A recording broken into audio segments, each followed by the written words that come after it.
Shabbat Shalom po mga kapatid, mga kaibigan. Bago po tayo magsimula, tayo po ay manalangin. Ama namin na nasa langit, maraming salamat po sa pagkakataong ito na ibinigay niyo po sa amin upang muli po kami makapag-share at makapag-discuss ng inyong salita, Parsha Bayigash. Nawa Panginoon ay pagpalain ninyo ang inyong salita na ito ay magdulot ng karunungan at gabay sa mga makakapakinig ng inyong salita. Sa inyo po, Panginoon, ay binabalik namin lahat ng papuri at pasasalamat sa pangalan ng Panginoong Yeshua, naming Panginoon tagapagligtas. Amen. So muli, Shabbat Shalom mga kapatid, mga kaibigan. So ang parsha natin ngayon ay Bayigash, no? Ang ibig sabihin nito ay lumapit. Nung si Judah ay lumapit kay Joseph, ano? Ang coverage nito ay Genesis chapter 44 verse 18 to chapter 47 verse 27, no? So dito makita natin sa simula ng parsha na to na hindi kaagad nagpakilala si Joseph sa kanyang mga kapatid at hinayaan niyang i-frame up ang kanyang kapatid, yung bunso nila na si Benjamin, ano, sa pamamagitan ng pagnakaw yung cup ni Joseph, ano. Tapos dideclare niya kanyang punishment na siya ay gagawing alipin. Although hindi naman talaga plano ni Joseph na ganun. Gusto lang niyang makasama ang kanyang kapatid. At alam din niya na kung ano mangyayari. At tinitingnan niya kung talagang nagsisisi na ang kanyang mga kapatid, ano. Dito ay mapapag-usapan natin kung paano ang pagkakasala, paano sila dapat magsisi at paano sila tumatanggap ng kapatawaran, no? Sa atin kasi, na tayo ay namuhay na sorry lang tapos okay na. Minsan nga kahit di mag-sorry dahil tayo dapat magpatawad, so niyayapos na lang natin yung nagkasala sa atin, kaya ulit-ulit ang nangyayari, ano. So dito makita natin na um, ang background actually nito, alam natin na nung una nilang pagpunta sa Egypt, ay nakilala na kaagad ni Joseph ang kanyang mga kapatid. Ngayon, nagkunwari siya na hindi siya nakakaintindi ng Hebrew. Meron siyang interpreter, kunwari, although naiintindihan niya, no? Sinabi niya, kayo mga espiya kayo. So, gusto niyong tingnan kung anong kahinaan ng Ehipto at sasalakayin niyo ito. So sabi naman ng mga kapatid niya, hindi kami mga espiya. Kami magkakapatid. Sabi ni Joseph, hindi, espiya kayo. Sigurado ako, espiya kayo.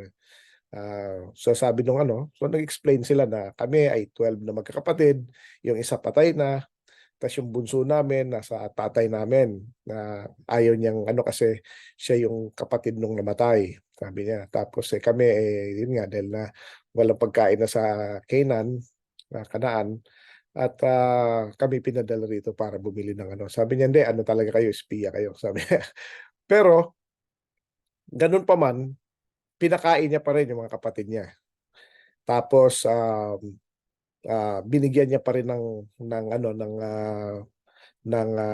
pagkain, no? Pero ipinasoli niya yung mga bayad. Hindi niya kinuha. Makikita natin dito ang kabutihang loob ni Joseph, ano. So pero sabi nila, pero meron ding pinapakita niya na matindi siya, eh.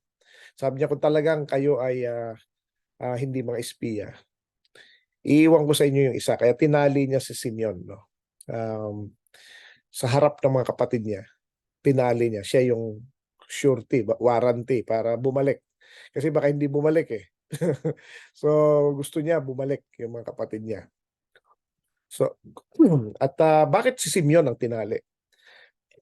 Sa ancient text, actually, sa Book of Joshua, no? Ito ay extra biblical writings.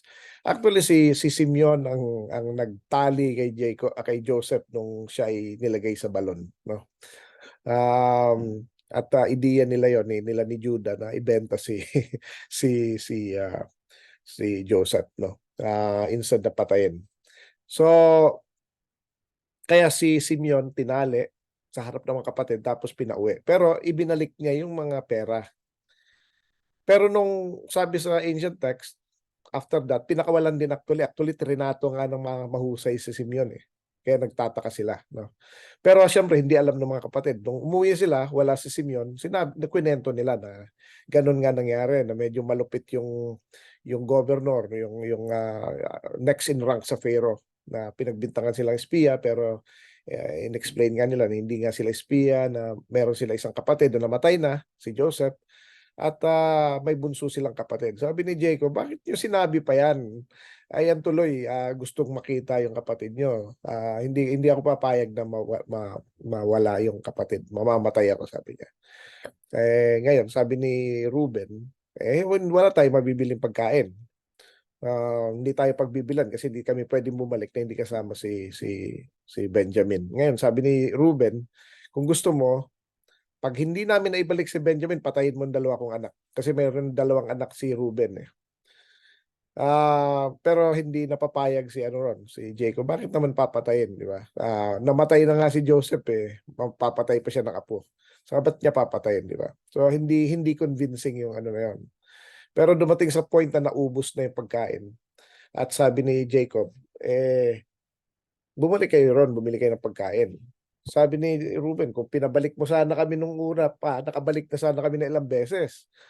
Sabi nga, hindi pwedeng, hindi kami bumalik nang hindi kasama yung si Benjamin. Saka besides, ando doon si Simeon, naka-warranty ron, deposit, no? So, ngayon, eventually, sabi ni Judah, ako ang magwa-warranty. Sabi niya, kapag hindi ko na ibalik si Benjamin, ako ang mananagot.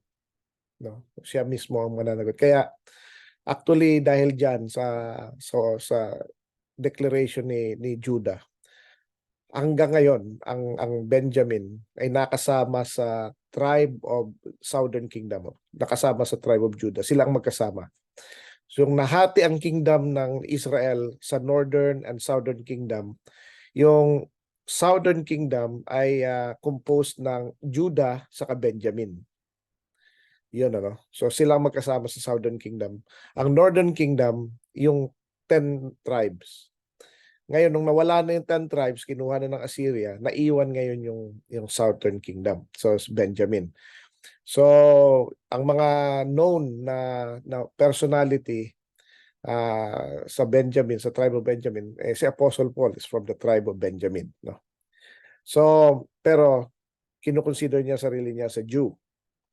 Kasi Jew yung nasa tribe of Judah o nasa Southern Kingdom, mga naging Jews sila yung mga Jews, no? So kahit sa tribe ng Benjamin, naging Jews na rin sila, no?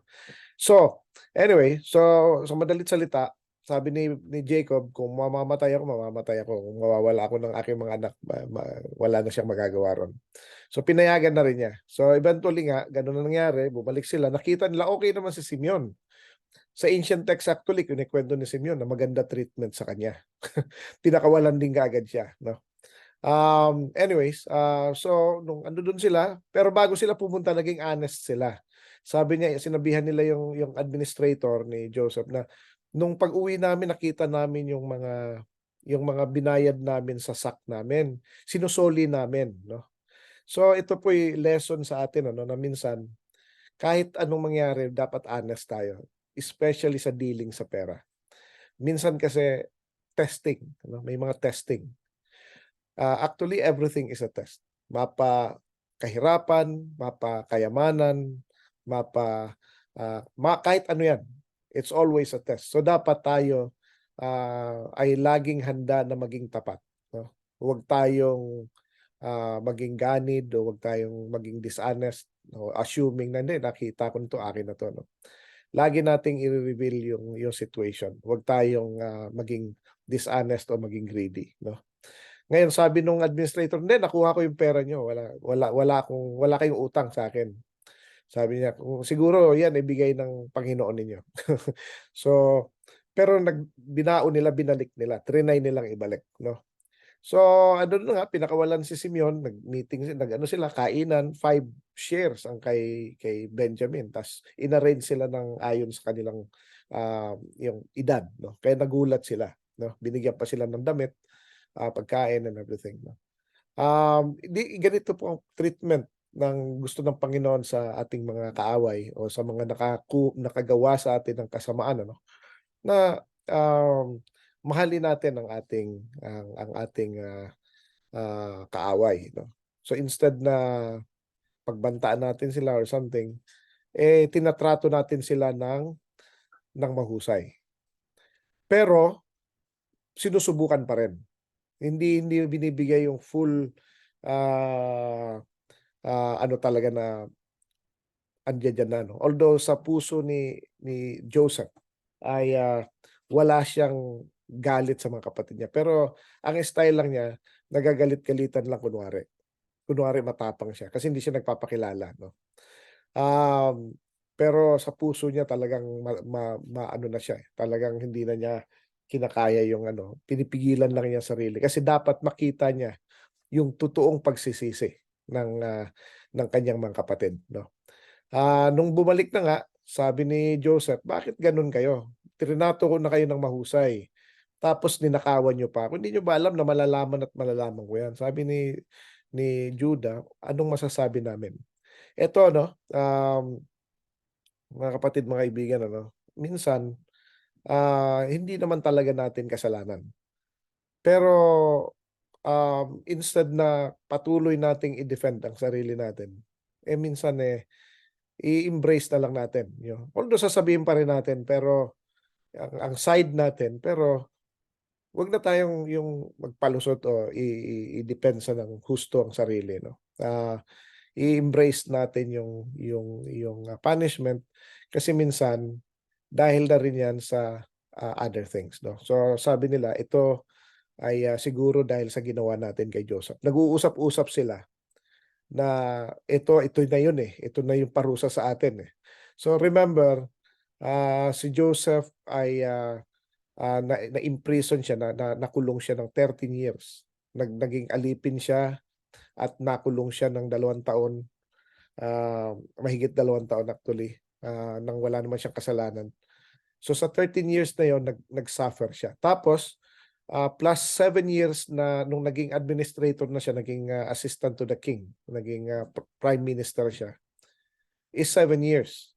So that's 20 years. So 22 years actually, mga kapatid, mga kaibigan, ano, nung since nagawa sa kanya itong mga nangyari na ito. Pero mula nung ginawa nila na yon ay patuloy silang nagsisisi taon-taon. Actually, kung matatandaan natin nung sinabi nila kay Jacob na ang kanilang kapatid na si Joseph ang namatay at, kumuha sila ng dugo ng isang maliit na kambing ano, yung kid. Ta's sinabi nila na ito yung anak niya na ano na, kinain na ng wild animal, 'di ba? So ngayon ni-require yan na taon-taon tuwing Yom Kippur, kasi Yom Kippur nangyari yun. Ang, children of Israel, mga anak ni Israel ay magsisisi sa kanilang mga kasalanan. So part 'yan ng pagsisisi ng mga kasalanan ng ating mga amain, 'no. Kaya, tuwing Yom Kippur, hindi lang yung kasalanan natin ang hinihingi natin ng patawad kundi pati yung kapatawaran ng, mga kasalanan ng ating mga amain. So kino-consider natin 'yon. So ayon sa Torah, ang totoong pagre-repent ay, pagsisisihan natin yung ating kasalanan, yung kasalanan ng ating mga amain, at pagbabayaran natin, willingness na na tanggapin ang kaparusahan. Um, yun ang ano, yun ang totoong repentance. Ngayon, nasa nasa sa Panginoon na ngayon yung kung parurusahan tayo o hindi, 'no? Kung naalala natin yung, servant na maraming utang sa kanyang, hari at, sinabi niya ikulong 'yan kasi walang pambayad, pero nagmakaawa siya. So, nagmakaawa siya, naawa naman sa kanya. So, pero eventually hindi naman siya marunong magpatawad, so kinulong na rin siya kasi dapat 'yan merong restitution. So, pinatawad siya dapat marunong din siya magpatawad. Yun ang pambayad niya 'no, sa kanyang, kasalanan 'no. Kaya sa, ah, Tefillat HaTalmidim o yung, disciples prayer or Lord's prayer na tinatawag yung Our Father 'no. Sabi dun, "Forgive us as" o patawarin mo kami sa katulad din ng pagpapatawad namin sa kapwa namin 'no. Pero again, in as much as 'pag nagkasala sa'tin patawarin natin agad, hindi naman ibig sabihin na embrace na kaagad natin sila at, parang walang nangyari. Dapat meron ding part ang nagsisisi na gawin niya yung side niya 'no. So, tayo nagpatawad pero hindi niya matatanggap yung kapatawaran na yun kapagka hindi siya humingi ng tawad na totoo at hindi niya pinagbayaran or willing bayaran yung kanyang ginawa. So anyway, balik tayo rito, makikita natin si Judah ay talagang, nagmakaawa 'no. Sinabi niya talaga na ito ang istorya niyan, humingi siya ng ano, although sinabi niya na, "Anong masasabi namin?" Kumbaga, alam natin lahat, alam din nila na wala silang kasalanan, pero dun sa kanilang ebidensya, anong gagawin nila, 'di ba? So, humingi na lang siya ng tawad, sabi niya, hindi rin niya alam kung papaano nangyari yun, pero sabi niya hindi puwedeng hindi bumalik si Benjamin sa kanyang tatay, sa kanilang matanda na ama. Kasi 'pag nakita niya na si Benjamin ay hindi dumating, ang kanyang ama ay mamamatay ng sobrang lungkot 'no. Kaya, ito ay, naging problema. So, nagmamakaawa si Judah, talagang naglulumuhod siya 'no. At, sabi niya siya na lang ang maging alipin 'no. Eto po yung willingness na tumanggap ng punishment. Yun po ang true repentance ano, willing tayong magbayad in any way, shape, or form sa kahit anong pamamaraan, anong pamamagitan, kahit ano pa yan. Pagbabayaran natin ang ating mga kasalanan. Ayon sa isa pang ancient text na tinatawag na, didache, ang didache ay Greek word ng teaching ano. Ang long form ng ano niya ng kanyang title ay, The Teachings of, Yeshua HaMashiach, o Yeshua our Messiah, through the 12 apostles to the nations 'no. Pero yung teaching is didache, kaya shortcut lang yung didache 'no. Sabi dun, ang pagbibigay sa mga mahihirap, sa mga nangangailangan, sa mga, walang-wala ay isang form ng ating, ah, sacrifice or redemption or parang pinagbabayaran natin yung mga kasalanan natin. Isang way yun 'no, na ipinapakita natin na talagang tayo'y sorry. After all, ang mga pera natin, kayamanan and everything, 'pag namatay tayo hindi naman natin madadala yun 'no. So, dapat yun ay, ibinabalik lang natin. Ginagamit natin ang, ang resources ng ating master para makagawa ng mabuti. So, kung ano man yung pinagkatiwala sa atin, ito ibabalik din natin 'no. So, part ng ating, sabi dun sa didache, kapag daw tayo nagbibigay sa mga mahihirap, sa mga nangangailangan, sa mga walang-wala, ito ay form ng parang, pagbabayad natin sa ating mga kasalanan 'no. Pero sasabihin, 'di ba save na tayo gano'n and everything. Totoo 'yun, andudun na 'yun, pero part 'yan ng proseso. Dun natin maipapakita na totoo talaga na tayo ay ligtas na sa pamamagitan ng ating aksyon. So, ang sasabihin ng iba, hindi naman by good works, pero 'yan yung sabi nila.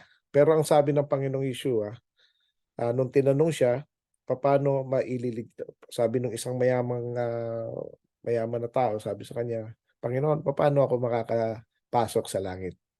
Sabi ng Panginoon ay, "Gawin mo ang mga kautusan."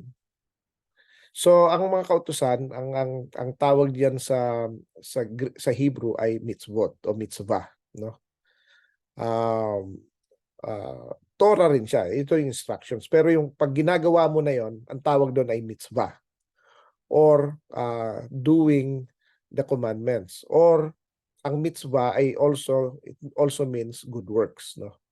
So ang pinaglalaban kasi ng iba yung Ephesians 2:89. Sabi doon, it is not by grace that you've been saved through faith. It is not of yourselves. It is a gift of God, not by works, so that no one should boast. Not by works.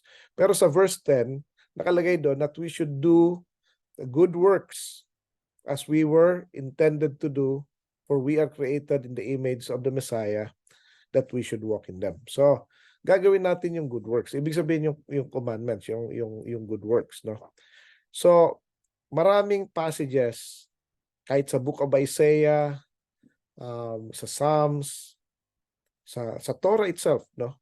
At lalo na sa teachings ni Yeshua mismo.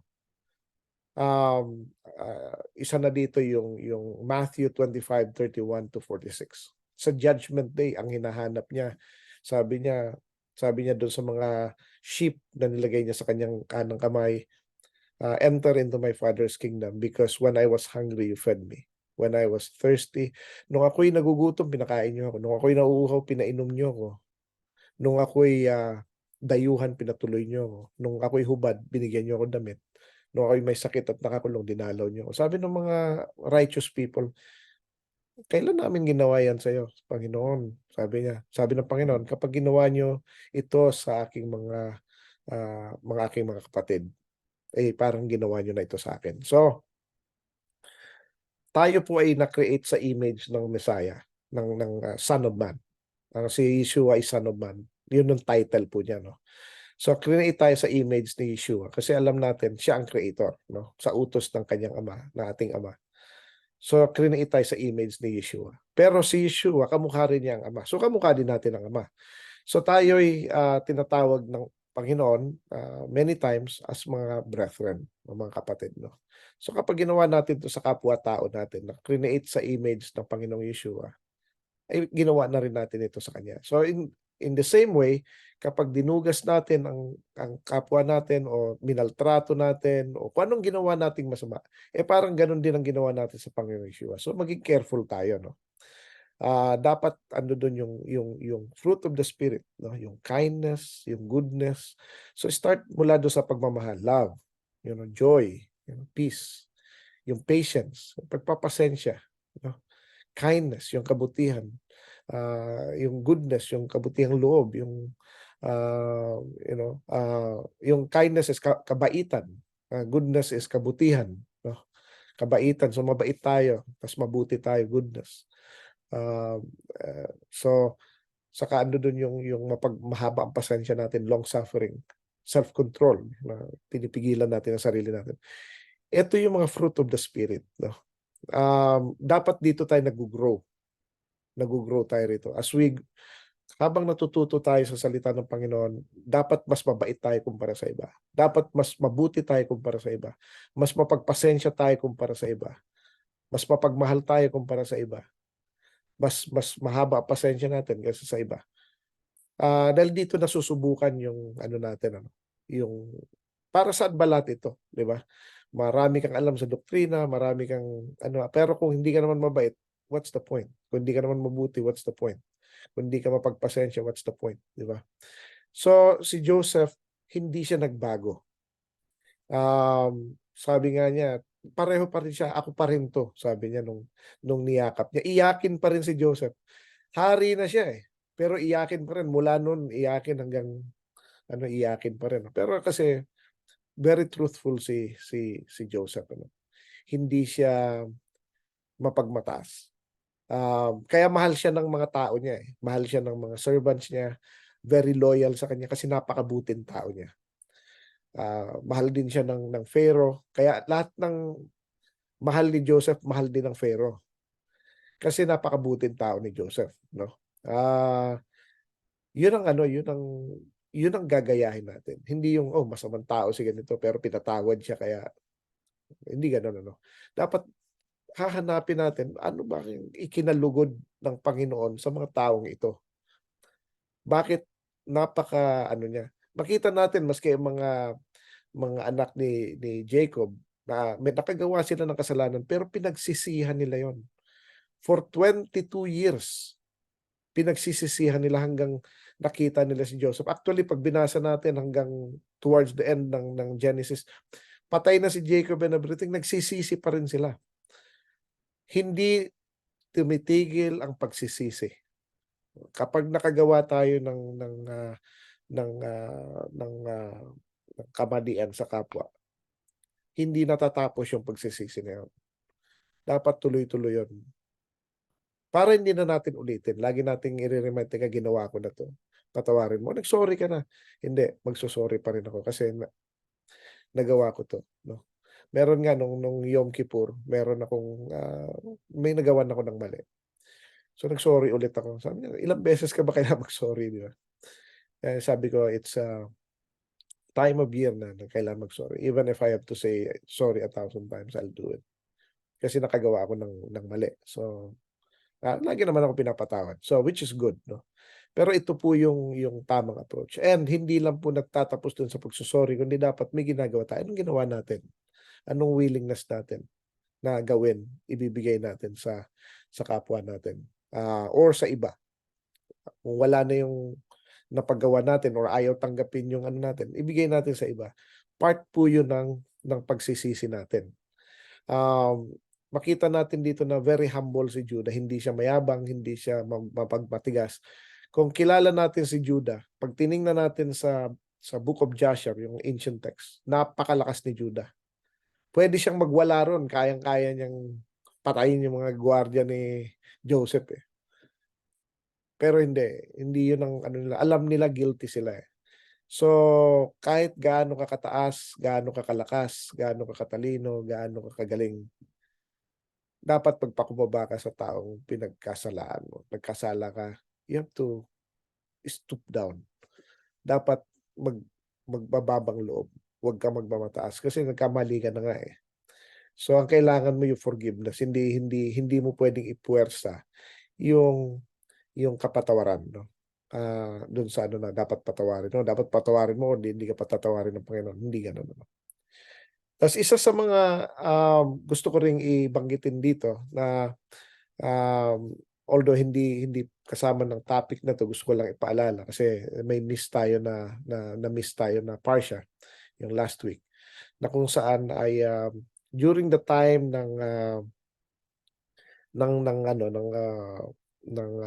yung dream ni Pharaoh, may pitong cow na matataba tapos may pito na mga payatot. Kinain yung matataba pero walang nangyari doon sa payat pa rin, kadiri pa rin, butot balat pa rin. Ganon din yung stock ng grains, ganon din, So sabi ni Joseph, ni-reveal nga kay Pharaoh ng Panginoon kung ano mangyayari sa Egypt at sa buong land. Magkakaroon ng 7 years na kasaganaan tapos kasunod 7 years na famine na kung saan hindi mo na maaalala yung kasaganaan dahil sa sobrang hirap. Tapos nagbigay siya ng anong solusyon. Pag may problema, dapat may solusyon. Anong solusyon mo dito? Sabi niya, during the time ng kasaganaan, magtabi ka ng 20%. So lahat ng 20%, 20%. Para pagdating ng 7 years of famine, 7 years of taghirap, meron ka mabubunot. So ito po yung biblical principle ng wealth management, Hindi ang Biblia po, hindi lang po ito spiritual things, kundi ito po ay ang Torah at ang buong Biblia ay gabay sa tao, hindi lang pang spiritual, kundi pang physical, financial, pati health, pati lahat ng subject na sa buhay ng tao, meron siya, so yung mga importante, so financial, magtabi tayo ng 20% ng kita natin para sa future. So, kung hindi man dumating yung famine, tuloy-tuloy lang hanggang dumami ng dumami yun. So, yun ang rule ng investment, 20%. Paano yung tithes, yung offering? Iba pa yun. itatabi mo rin yun. So technically, ang mawawala sa'yo is more or less is uh, 30%. So 70% lang sa'yo. So ngayon, yung 10% na yun, not necessarily na ibibigay mo lahat yun sa simbahan. No? You could give even more. Pero ito po ay actually ang obligation natin dito is ibibigay natin to sa mga nangangailangan. No? Kasi in reality, ang tithes is actually going dapat sa temple. Yung offering goes to anywhere, either sa simbahan or sa mga Levites or sa aliens or whatever, no. So yun yung ano na yun, yung concept. Um kung ibibigay natin yung 10% na yun dapat or whatever is that, no, percentage ay dapat ibibigay natin 'to sa Panginoon, hindi sa kung saan lang, ano. At one way of giving back to the Lord is by giving it to the needy, no. So anyways, so sa 70% yun na lang sa'yo. Pagkasyahin mo yun, no. At in principle, dadami yun. So ibig sabihin magtitipid ka rin, 'di ba? So hindi ka magwawaldas. Kasi kahit gaano kadaming income mo, kung uubusin mo yun, ubos yan. So hindi problema ang pera, yung management ng pera ang problema, no. So yan ang kadalasan na problema ng mga tao. Ngayon, nakikita bakit yung mga believers mahihirap tapos yung mga unbelievers mayayaman. Well, may mga believers na mahirap, may mga believers din na may kaya. Pero karamihan na alam natin, mga unbelievers na may kaya. Eh bakit? Kasi ginagawa nila ang principle ng biblical principle na dapat ginagawa ng isang mananampalataya. Nagse-save sila, ang mananampalataya hindi, 'di ba? So nagtatrabaho sila ng 6 days, ang mananampalataya 5 days lang, minsan 4 days pa. So gano'n ano. Saka dito, dapat eto balik tayo rito, dapat 'pag makikipag-deal ka, dapat with honesty, 'no? So 'pag nag-sorry tayo sa kapwa natin, sabihin natin ang totoo lahat. Walang walang hino-hold back, 'no? Saka magpakumbaba tayo. So, kahit alam natin kaya nating gumanti, kaya nating ano, hindi. Naalala natin si Jacob mismo, sa previous parsha, um, wala siyang kasalanan kay Esau pero siya pa rin ang naglumuhod at humingi ng tawad. So, mas madali ang gano'n, eh. Minsan tayo humingi tayong tawad.